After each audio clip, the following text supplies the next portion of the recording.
J'écris depuis une trentaine d'années. J'ai écrit du théâtre, des nouvelles, des romans, des essais. Et puis, dans la vie de tous les jours, je suis enseignant à l'université. J'enseigne à l'université de Lomé la littérature comparée et le théâtre.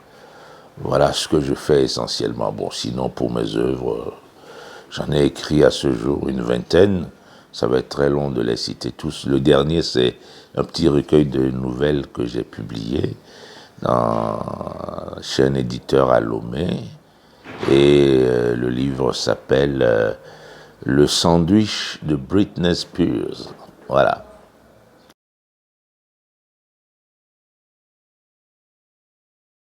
Tout, tout me motive à écrire. Il n'y a pas d'explication à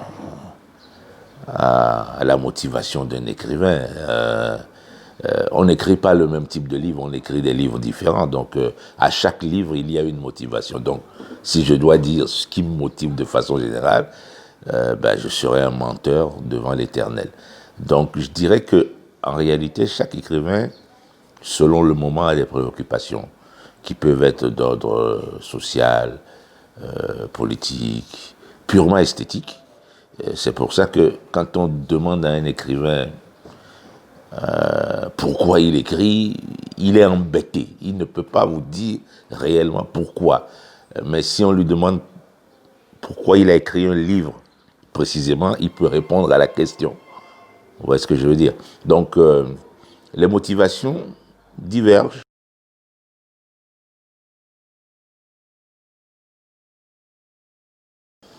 La, la, la plus grande difficulté pour un écrivain, c'est de commencer un livre. C'est commencer le livre qui est difficile. Parce que parfois, on peut avoir une idée très vague. Il faut approfondir l'idée. Vous savez, vous pouvez avoir une idée et mettre 3 à 4 ans avant de démarrer l'écriture d'un livre. C'est très difficile, mais ce n'est pas insurmontable. Il faut mettre ça sur le compte du travail de réflexion. Démarrer est un moment essentiel. Une fois que le travail a démarré, c'est qu'on aura mis du temps à réfléchir, à faire de la documentation, si on veut parler de choses bien précises. Et une fois que tout cela aura été rassemblé et qu'on se lance dans l'écriture, il faut travailler tous les jours pratiquement pour que le travail devienne un peu plus fluide. Et c'est à ce moment-là que les difficultés s'éloignent. Bon, est-ce qu'on peut considérer comme une difficulté réelle le fait que parfois certains écrivains ont l'impression qu'ils écrivent pour des publics qui n'existent pas?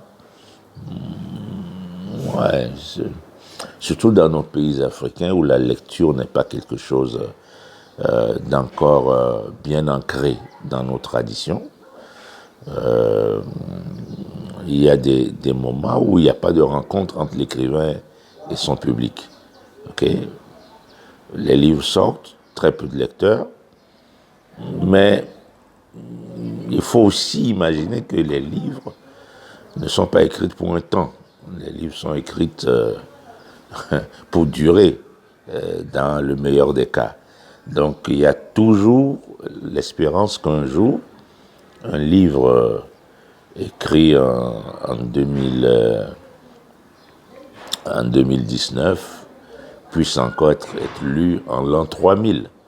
Voyez-vous, on ne sait pas ce qui fait que le livre peut être immortel ou peut disparaître d'un seul coup.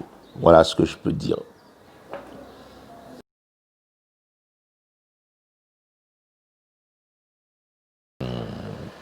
Je suis conscient d'une réalité. Le livre au Togo n'est pas quelque chose qui est consommé tous les jours, quoi.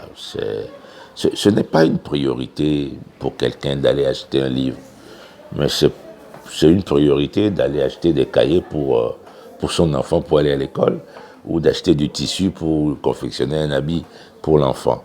Bon, après, à cause aussi de la pauvreté, même si les gens ont envie d'acheter des livres pour leurs enfants, ils n'en achèteront pas. Je suis réellement conscient que ceux qui livrent mes livres au Togo, c'est ceux qui ont les moyens de les acheter. C'est la triste vérité. Et ils ne sont pas nombreux. C'est pour ça que je disais que j'espère qu'avec le temps,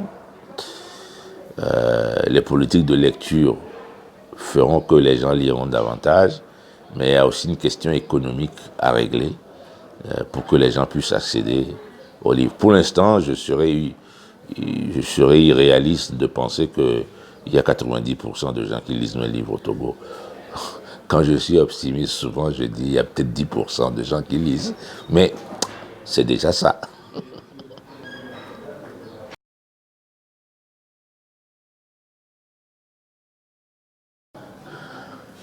Un écrivain est toujours influencé par des tas d'auteurs.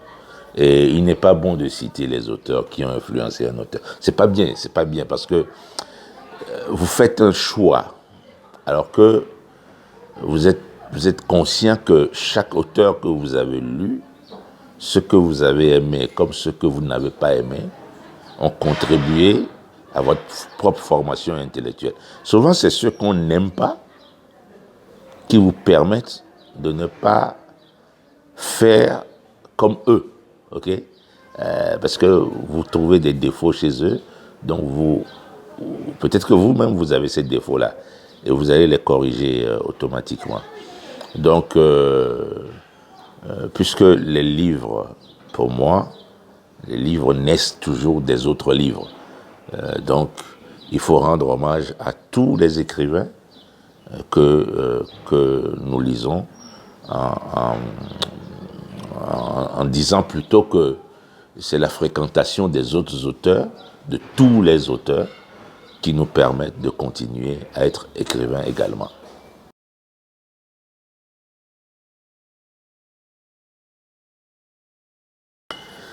Je ne connaissais pas trop la littérature mauritanienne. J'avais un seul ami écrivain mauritanien, pour dire la vérité. Il s'agit de Beyrouk. Je suis même très fier de le dire, et Beyrouk lui-même le raconte à tout le monde, que son roman intitulé « Et le ciel a oublié de pleuvoir », c'est Kani Alem qui a donné le titre à son roman. C'est vrai que ça fait très longtemps que nous nous sommes rencontrés à Paris et je travaillais chez l'éditeur qui l'a publié et on avait des difficultés à trouver le titre de son roman. Et l'éditeur m'a demandé de relire le manuscrit et de proposer un titre. Et c'est ce que j'ai fait. Après, il y a le poète Bios Diallo également, qui est un ami de longue date. C'est maintenant que je commence à découvrir petit à petit ce qui constitue la jeune littérature mauritanienne en langue française. Elle est très jeune quand même, elle est très jeune, mais il y a de l'espoir.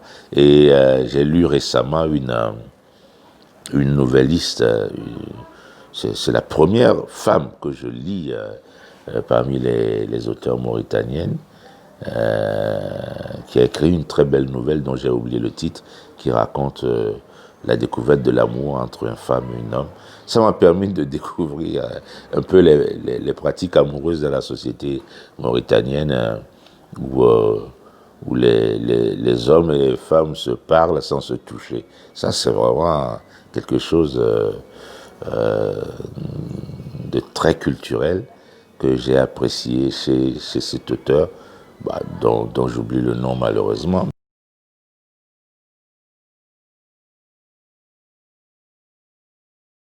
Alors c'est un court extrait de cette nouvelle dont je vous parlais, de Aïchetou Mint. J'ai retrouvé le nom. La nouvelle s'intitule Bétoul. Euh, c'est voilà, c'est ce jeu amoureux entre un homme et une femme dans cette société mauritanienne que j'ai observé pendant une semaine et je trouve très intéressant les non-dits qu'il y a entre les hommes et les femmes. Parce que moi, je viens d'une société où les rapports hommes et femmes sont plus directs que ce que j'ai vu dans la société mauricienne. Et je trouve que le texte dit très bien ce qui se passe, comment l'amour naît dans une société où les hommes et les femmes ne se parlent pas toujours et où les femmes sont toujours en retrait. Mais qu'avait-elle à se préoccuper de ce que pouvait penser ce monsieur qu'elle ne connaissait ni d'Ève ni d'Adam? Avec les jours, cependant, les regards échangés devinrent de plus en plus appuyés, et pas d'une seule part. Puis on se mit à faire des signes de la tête et de la main. Bientôt ils semblèrent se connaître depuis toujours, alors qu'ils ne s'étaient jamais adressé la parole. Elle n'osa tout de même pas s'apprêter trop ostensiblement, et si tôt le matin, pour éviter le ridicule qu'ils s'en rendent compte. Peut-être aussi n'aimait-il ni Brahim, ni le Col, aller savoir avec les hommes, surtout si on ne les connaît pas encore. Mais les connaît-on un jour d'ailleurs? Et puis tirer à quatre épingles de si bonne heure serait plutôt louche et n'arrangerait certainement pas sa situation. Un jour, ô miracle, il s'arrêta à sa hauteur et passa 5 délicieuses minutes à lui demander des nouvelles de sa santé, de sa famille, du temps qu'il fait. 5 minutes de bonheur parfait où elle se sentit les jambes toutes molles, le cœur chavirant, les mains tremblantes et un sourire niais plaqué sur le visage. Ah, si elle pouvait effacer ce sourire, si peu, mais autant décrocher la lune, tant qu'elle demeurerait en sa présence dans cet état annihilant.